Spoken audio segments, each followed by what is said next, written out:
মোৰ নাম শ্ৰী ঋতুৰাজ দিহিঙীয়া। মোৰ ঘৰ কোঁৱৰপুৰ বলিয়াঘাট বাঘচুকত। মই প্ৰায় আজি 2018 চনৰ পৰা মই প্ৰায় 8-10 বিঘা মাটিত প্ৰায় সৰিয়হ খেতি কৰি আহিছোঁ। আৰু কৰিছোঁ যদিও বহুত উৎপাদন কৰিব পৰা নাই, কাৰণ মোৰ ইয়াত যদি পানী যোগান সুবিধাটো থাকিলেহেঁতেন মই প্ৰতি বছৰে মানে দুটা খেতি কৰিব পাৰিম। আৰু খৰালি ছিজনতো একো মানে সুবিধা নাপালে খেতিটো কৰিও লাভো নাই বুলি ভাবিলোঁ, কাৰণ যোৱা বছৰ মই ইঞ্চুৰেঞ্চ কৰিছিলোঁ। ইঞ্চুৰেঞ্চৰ পইচাও আজিলৈকে মানে একো মুহূৰ্তই নাপালোঁ। আৰু যদি তেনেকৈ চৰকাৰে যদি মোক সুবিধা দিলেহেঁতেন আৰু বহুত মানে খেতি উৎপাদন কৰিব পাৰিলোহেঁতেন। আৰু বিধায়ক মহোদয়লৈও মই এখন কাগজ প্ৰেৰণ কৰিছিলোঁ, হ'লেও এতিয়া কি সুবিধা দিয়ে।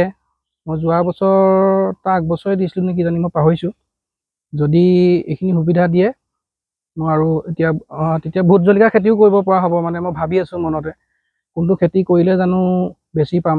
খালি সুবিধাটো পানীটো সুবিধা দিলে মই মানে বহুত আনন্দ পাম। মানে ইঞ্চুৰেঞ্চ কৰিছিলোঁ, তাৰপৰা ইঞ্চুৰেঞ্চৰ মানুহ আহিলে, মানে কোম্পানী মানুহ আহি পেলাই চব ফটো চটো মাৰি লৈ গ'ল। তাৰপৰা মানে মই সৰিয়হ খেতি প্ৰায় 1 হেক্টৰ ক্লেইমটো হ'লেও আহিব বুলি কৈছিলে। মই যোৱা বছৰটো বহুত লছ, মানে মোৰ মূলধনটোৱে নোলালে।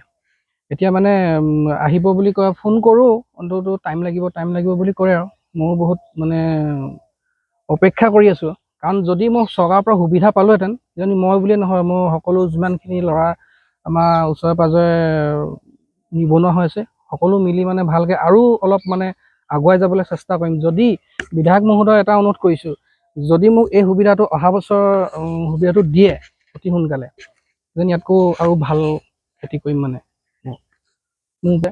কিজানি আৰু যদি এই সুবিধাটো অতি সোনকালে মই মানে বিচাৰিছোঁ। মানে মুখ্যমন্ত্ৰীলৈ অনুৰোধটো মানে বিধায়ক মহোদয়কে মই কৈছোঁ, যে বিধায়ক মহোদয়ে কি কয়।